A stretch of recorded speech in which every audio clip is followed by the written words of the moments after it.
Let expanse contract, eon become instant. Champions from beyond the rift, heed my call! Final Fantasy 14.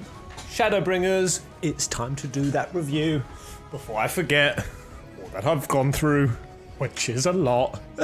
What's good, guys? I'm back from Sweden, and yeah, it was a good trip. I had a real deep dive. I was supposed to be going there for all kinds of personal healing and learning, training down the rabbit hole type thingamajig, and I pretty much spent the entire time thinking of Shadowbringers. I kid you not, my dreams were full of Shadowbringers. While I'm sat there and I'm supposed to think about my personal development and all of that sort of stuff, I'm sat there thinking, oh god, 5.4's out there and they're enjoying it without me, which really just stands as testament to how goddamn good this expansion has been. I mean, it's been all consuming. I'm now a full-blown Final Fantasy 14 addict. I understand what people say when, no, it's more than a game, it's a lifestyle, man.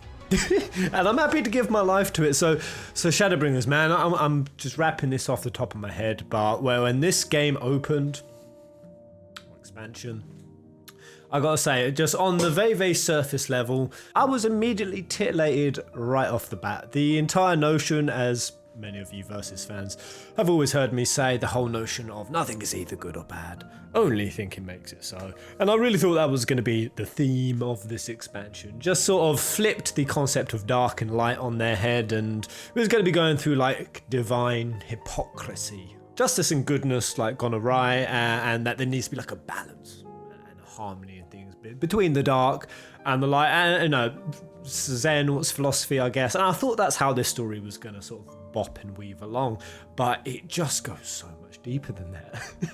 So much deeper than that. You know, we're being thrust into this whole brand new world. I'm just saying, the amount of new content that they built for this game is truly remarkable. Absolutely incredible. Like with MMORPGs, I always feel like with the pre-built assets and the characters that are there, and you know, there's such a easy way to sort of cop out and just sort of reproduce a lot of content. But with Shadowbringers, so much freshness, an entire new world, and plucked from the source to the first and dunked in this whole new realm, built all from the ground up, and you know, with our teammates separated off, which was harkening so much back to FF6 and previous FFs like the World of Ruin, when our characters are split out and we have to go and journey and find them. And little did I know how much that throwback to previous FFs would just continue and just deepen and strengthen. That if you are a Final Fantasy fan, like I am, man, oh my god, so many fanboy moments throughout this entire expansion, like the themes of like 8 coming in, and especially the 13-2 between Thancred, Ranjit and Mini Mum Philia Reen, just like getting like the whole you and Caius thing to that. But then of course with Elidibus, I'm going to be jumping around with this review, and Elidibus with the whole Warrior of Light concept that came not just again to reinforce that surface level concept of, oh, we're flipping light and dark on its head. No, that there was a deep weave of philosophy throughout this entire expansion that just had me rambling on my live stream. Worthless as memories of the only past, fated to fray and fade into oblivion, leaving naught but a gaping void. That which I do is no different from that which you have done so many times, Warrior of Darkness. Everything from like Taoism and like elemental philosophies of like Zen Buddhism, like Japanese and Chinese, esoteric sort of mysticisms, what with, you know, they didn't just use, oh, we're in this reflection as a vehicle for the plot. They used it to really even portray some foundational real world sort of messages and ideas that, coming from Sweden, where I went to do ayahuasca, I did also a tobacco purge.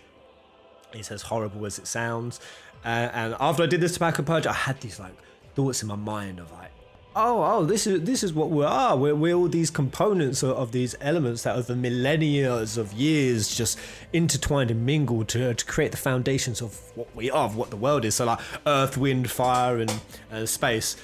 the reason Tobacco Burgess, for that very quickly, you got to fire in, you got to down loads of water until you're sick, and you just get like this fiery burn, and you're gasping for air, and it's absolutely brutal. But oh my gosh, my appreciation for those elements, and to see that theme, and as I was having that experience, my thought was going to the reflections. It was going to the Reen fight, dressed as Shiva, the incredible summon. Oh my god, fight that was, and just all the fights. Yes, this review is just going to be one big fanboy explosion. It really is, like, best looking Shiva ever. Incredible new mechanics, like really exciting, thrilling, out the box, creative new obstacles getting thrown at you that they're just hilarious to die to them. I've had so much fun. Don't even get me started on the music. There's only one thing to say about the music, and that is what more do you need to say? Incredible soundtracks. The amount of damage I did to my neck playing this expansion, from just the unstoppable involuntary headbanging at just how hard some of those tracks slapped. Oh, they've mixed it in. Oh, ow!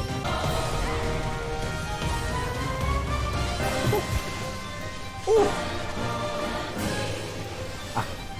I can't. Oh my god, is this an MMO? What is this game anymore?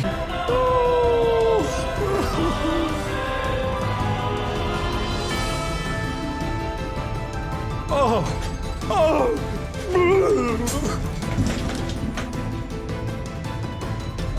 my god! That's the most beautiful thing!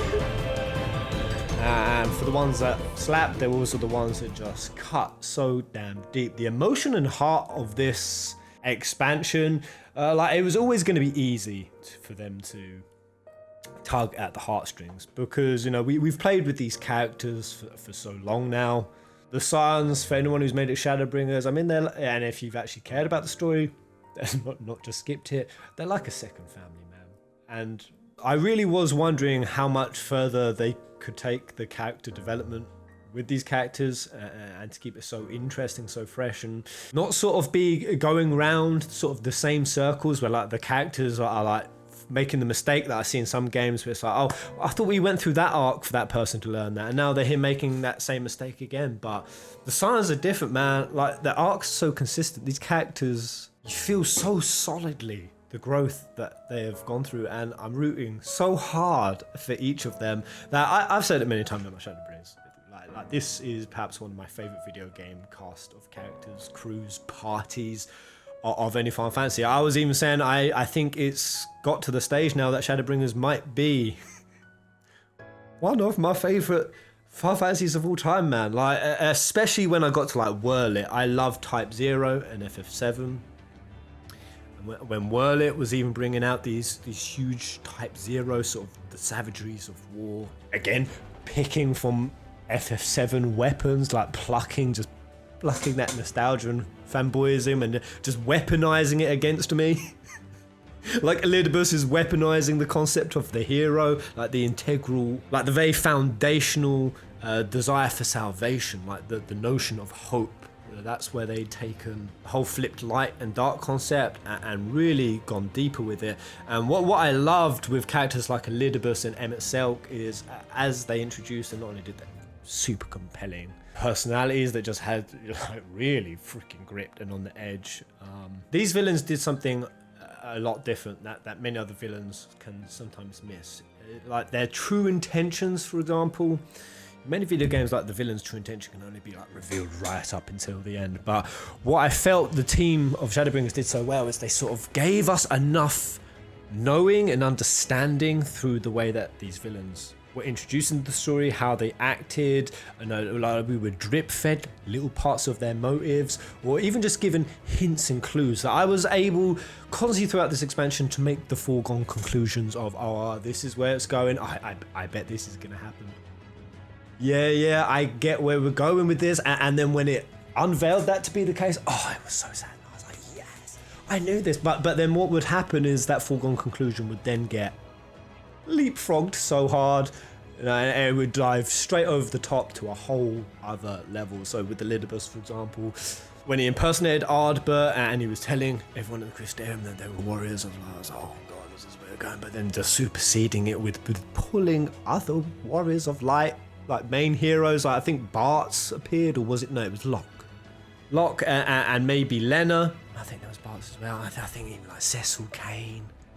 There were a few freaking amazing dungeons where, yeah, it was like subtle hints of FF universe, the extra verse, which is so consolidated in my mind now from Shadowbringers. But we always had the Dissidia games, or like World of Final Fantasy that talked about the A worlds and the B worlds, and that there is like this connected universe. But especially when your Stola met, who was it? Someone's gonna have to remind me who it was. And she mentioned that she had a vague, like, deja vu familiarity of that person, which was like the Dissidia NT and Dissidia Universe's confirmation.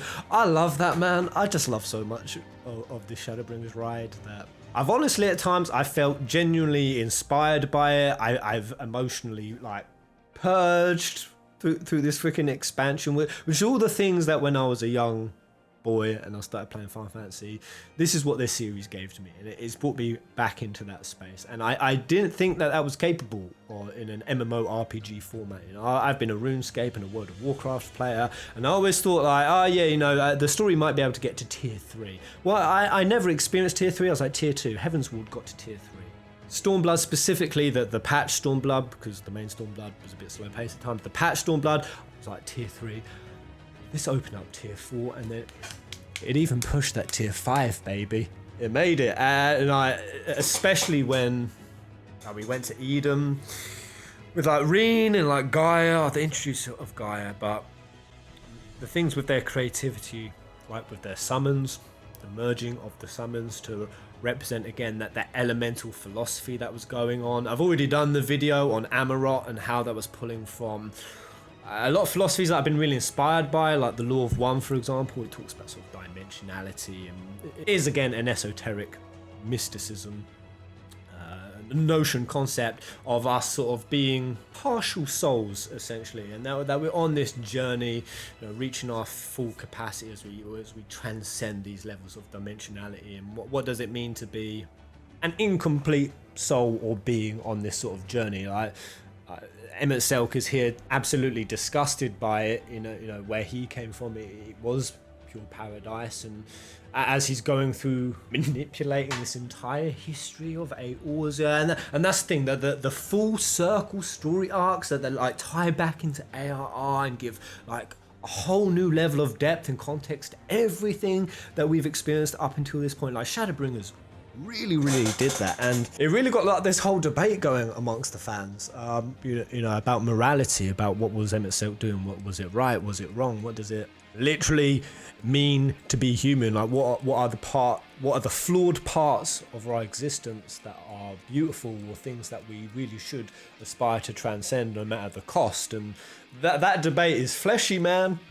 It's beautiful. It like even sort of underpins what it even just means to be like a creative being, like our natural creative powers, and that even tied into like philosophies that inspire me, like the Rig Vedas or the Upanishads, where they very much support the notion of, you know, individual godhood, not necessarily God, but a godhood, a godliness within each of us that we can nurture and grow within ourselves, and that as we do this, our natural creative confidence and abilities as an individual sort of grow, but as it grows, so does the powerful good or bad. You know, your karma increases, and therefore that's why sometimes you see like these masters, or like these yogis or cult leaders who have gone on to like exploit their followers for like financial gain, like any religion. And it's actually in trying to achieve that state of being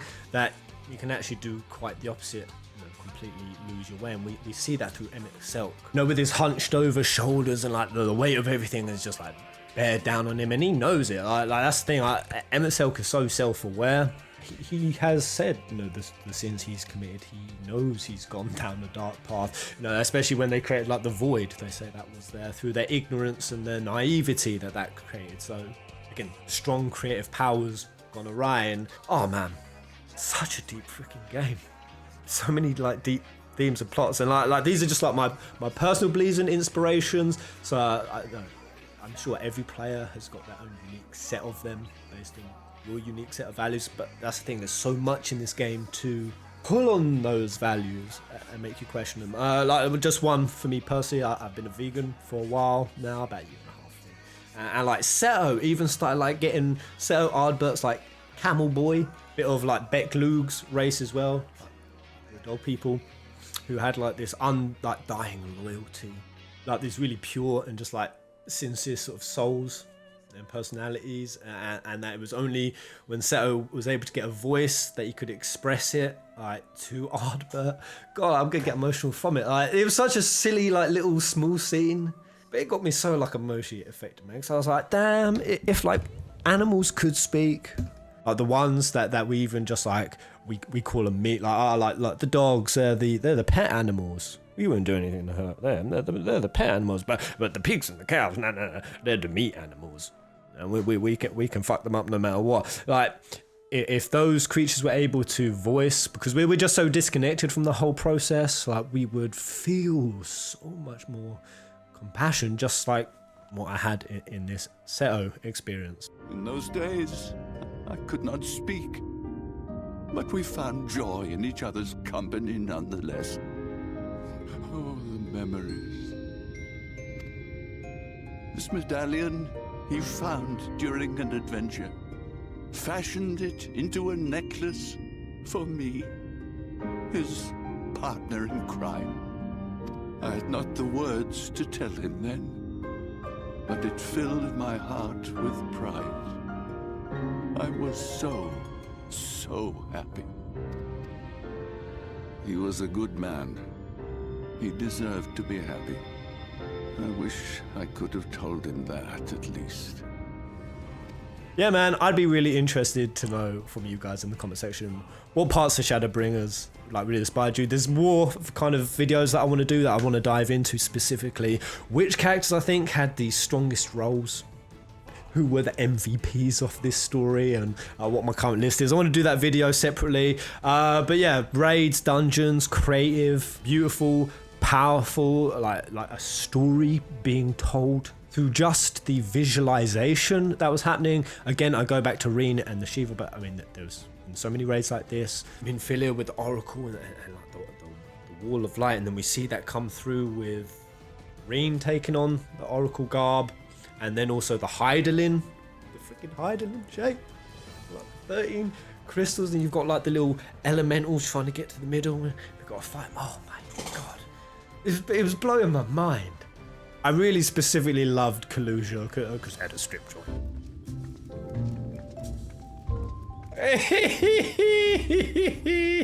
Dance me, you dirty little peasant hose.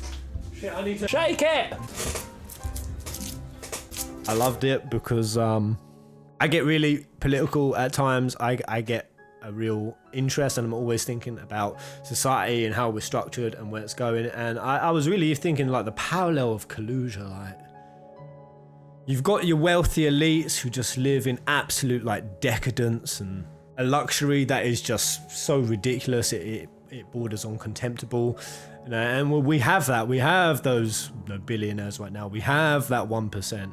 90% of the wealth owned by the top 5%, or 90% of like the stocks and shares, which politicians so happy to point to and go, economy is flourishing, even though 90% of stocks are owned by like the top 2%. Like we have that set up, and then I was thinking like these first world residents in these first world countries, us Brits, us Americans, us Europeans, like blew my mind to learn that even if you're on the poverty line in America or UK, you're still in the top 14%. Wealthiest in the world. So I was thinking we're kind of like the servants of the elites in Yulmore.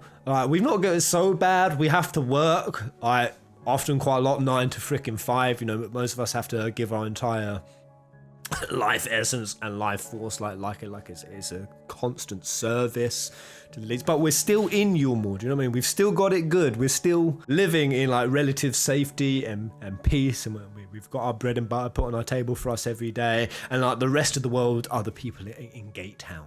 and beyond. Do you know what I mean? Like just living in the abject struggle. So like there's so many parallels that have real like IRL inspiration. Just looking at this damn review, man, there's so many FF14 videos I want to cover, but you know, I'm gonna get ready because 5.4 is here, so I want to see what's happening. The only thing I would leave off on, because I suppose I should do some like negative criticisms, otherwise I don't look like I've got a very objective point of view. Just fanboying out my nut. I don't know, two things I've not liked so much with Shadowbringers. I don't know, sometimes the pacing could be a little bit slow. I think the mining area, very specifically, like with it like Jerick and Thaf and Magnus. Cartboy, horny cartboy, and a trolley. Oh, the trolley. Oh, we're gonna make the trolley so fast, or the trolley will be so strong. Oh, the trolley. Like that went on for a while, and there were a few moments where like the pacing slowed out, but honestly they were just like so few and far between. And honestly, whenever they did happen, sometimes they were nice, a nice breather to like process things. And what I always knew in the back of my mind is, oh, we're about to be leading up to something juicy. And it always happened. In the case of that trolley, the whole thing with like Ranjit and Thancred, the showdown between them. Oh my god! And then the giant Talos with Fairul. Oh my, Fairul, oh my little sapling. Like coming in as King Titania, and the battle that went down. Chills, man. Chills. And quickly talking about that, the Ranjit and Thancred fight, I suppose that would be my second criticism, maybe, it's the death fake outs, man. I've got to be critical of it, man. I was critical of it when they did it with frickin' Chewie in the new Star Wars films, my boy Goobulus, old Goofy, they did hard Ryuji. I do not like death fake outs. They make me feel like an idiot. Maybe it's because I'm streaming and I'm a live streamer, so it bothers me more, but you feel like a right tit when you're brought to absolute tears, like broken despair, and you're sniveling like a damn fool, and then like 10 minutes later, oh no, he's alright. Yeah, it happened with Thancred, Yoshtola, big time with Grahatir, twice. Like the villains, like they both played their trump cards through Grahatir, Emmett Silk shooting him. Oh, huge one to stop the transition of light, and then again with Elidibus using the tower to teleport, and that whole thing with the teleport and then Omega. Oh, the Omega raids. Actually no, was the Omega raid Stormblood? Maybe, but yeah, but the tower, the whole thing with like the Garlean ironworks from the future, and they've created like a divergent timeline, like these people who sacrificed themselves for something that they know they'd never get to see. They're dedicating their whole life to just being like a stepping stone on a path to something greater, so that others may walk and enjoy that future. But there it is, guys. Final Fantasy XIV Shadowbringers, a title that I know most of you probably haven't had this same privilege if you've been playing for a long time, but for me, playing through this solidly, where I've just basically stayed on Musk the entire time, it has felt like a mainline experience. It has just been balls to the walls. I highly think that I have had probably one of the most unique experiences playing 14 that so few will have had, because I've got 100, 200, sometimes 300 people always there, always sharing the passions, dropping the lore, posting me the images and taking me through the dungeons. So thank you to everyone who has come along from a 14 journey, been there, played along, laughed along. The humor in 14 Shadowbringers has been, it's been freaking, it's been spot on at some point, especially my girl Alabay. Swoley Angé trying to walk like Jesus across the water and flopping it. Take it easy, love to you, and just because I know I'm going to get asked it, if anyone wants to come over to my server, I am on EU Moogle. EU Moogle. Come on over. There's a great ass crew. One day we will be a professional elite raiding crew doing savages. It's coming. I've just got to learn how to tank first. Until the next video. Goodbye.